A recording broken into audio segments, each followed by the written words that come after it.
Sur le sol sombre et humide de la jungle, on dirait qu'il n'y a pas de vie.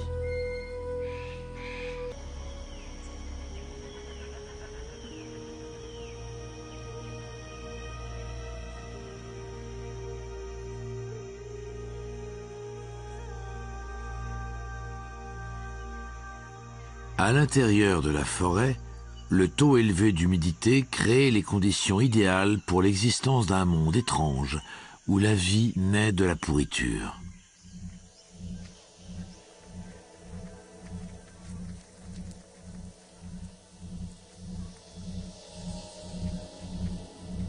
Des moisissures telles que les myxomycètes protozoaires s'étendent à la surface des arbres, se nourrissant de bactéries et de végétation en putréfaction.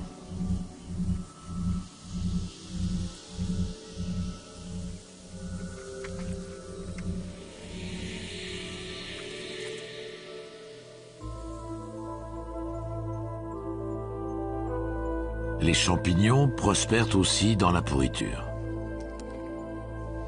Voici les pousses croissantes des champignons, le seul signe visible d'un grand réseau souterrain de filaments fongiques.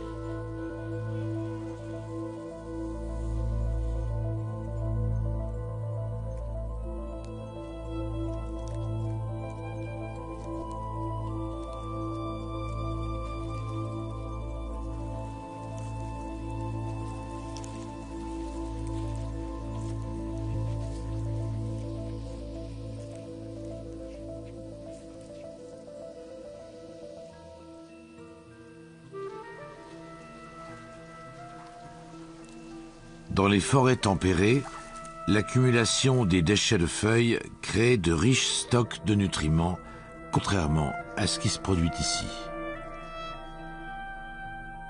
Les nutriments qui atteignent le sol sont noyés par la pluie, et les champignons sont reliés aux racines des arbres par leurs filaments souterrains.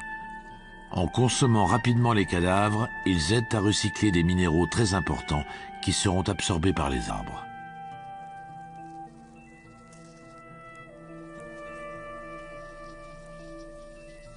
Ce recyclage se fait plus rapidement ici que partout ailleurs sur la planète.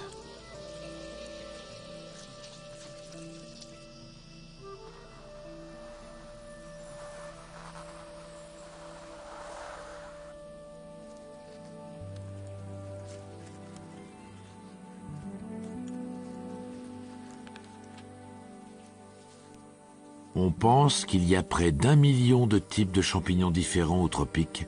La plupart sont encore inconnus de la science.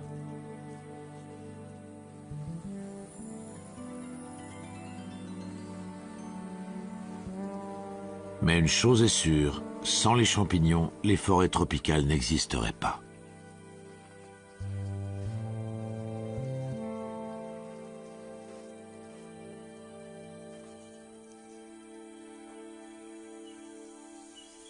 Rien ne se perd dans une forêt tropicale.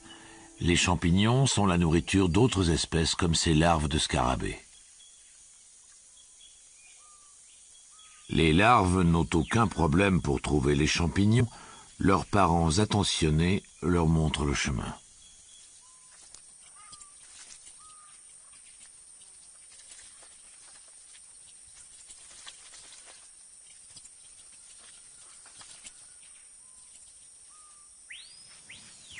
« 80% de tous les insectes du monde vivent dans la jungle.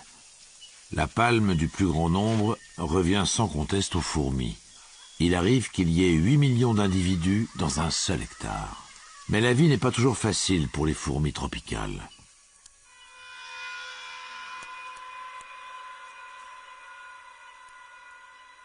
Ces fourmis Tocandira souffrent de symptômes inquiétants. Les spores d'un champignon parasite appelé cordyceps ont infiltré leur corps et leur cerveau.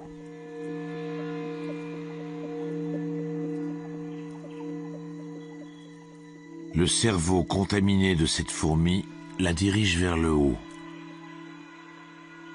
Complètement désorientée, elle s'accroche à une tige avec ses mandibules. Les fourmis infectées qui sont découvertes par les ouvrières sont rapidement enlevées et éjectées de la colonie. Une méthode plutôt extrême, mais voici pourquoi. Comme dans un cauchemar de film de science-fiction, le corps du cordyceps se développe et jaillit de la tête de la fourmi.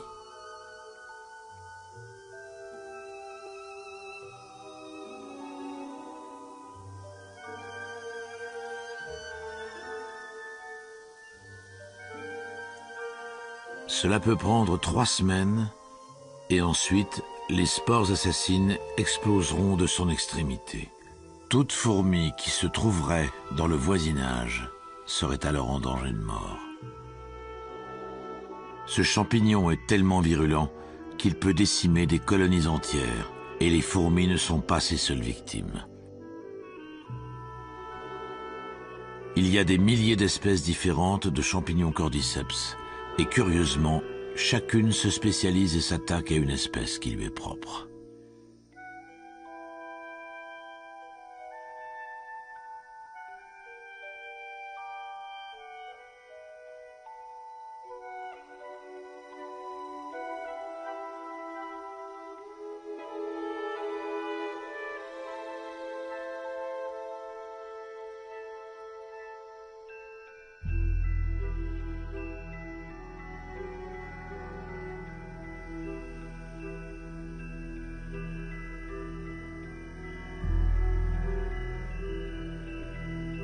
Malgré tout, ces attaques ont un effet positif sur la diversité de la jungle, car les parasites comme celui-là empêchent qu'une espèce prime sur les autres.